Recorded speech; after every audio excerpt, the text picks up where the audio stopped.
প্রিয় দর্শক আসসালামু আলাইকুম। আমি মনির হোসেন লন্ডন থেকে আপনাদের সবাইকে স্বাগতম। আমরা আজকে নিয়ে যাব আপনাদের সুপ্রিম কোর্ট ভবনে। আসলে এখানে আমরা দেখতে পাচ্ছি যে হাজার হাজার শিক্ষার্থী তারা সুপ্রিম কোর্টের পদত্যাগ করেছেন প্রধান বিচারপতি ওবায়দুল হাসান। 1 ঘন্টা আগে আমরা দেখেছি যে হাজার হাজার শিক্ষার্থী তারা সুপ্রিম কোর্টের দ্বার প্রাঙ্গণে এই বিচারপতির পদত্যাগের দাবি করছে এবং মিছিল করছে। তার এই ব্যক্তিতে জের ধরে পদত্যাগ করছেন প্রধান বিচারপতি ওবায়দুল হাসান। আজ শনিবার বেলা 2:30টার দিকে আইন মন্ত্রণালয়ের একটি সূত্র এই কথা জানিয়েছে।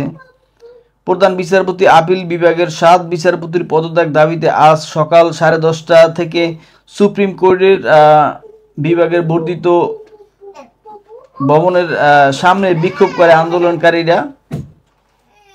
বেলা 2:30টার দিকে জানা যায় বিচারপতি পদত্যাগ করার নীতিতে সিদ্ধান্ত নিয়েছেন এবং বেলা 2টার দিকে আন্দোলনকারীরা হাইকোর্ট এলাকা ছেড়ে চলে যান।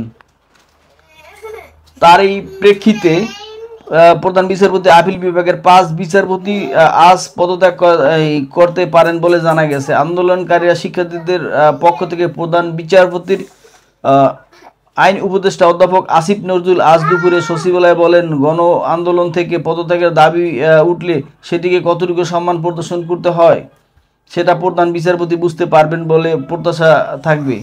পরে প্রধান বিচারপতির পদত্যাগের করা নীতিগত সিদ্ধান্তের কথা জানায়।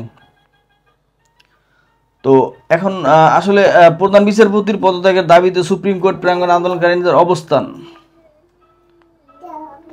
তো এই ছিল আমাদের কাছে সর্বশেষ সংবাদ। আসলে আপনারা জানেন যে কিছুদিন আগে সরকার পতনের পরে তারা বিভিন্ন সেক্টর থেকে তারা যারা আসলে সরকারের কর্মচারী এবং যারা আসলে সরকারের থাকাকালীন অবস্থায় তারা কাজ করছিল সরকারের সাথে, নতুন সরকার আসার পর তাদেরকে একে একে সবাইকে পদত্যাগ করা দাবি জানিয়েছে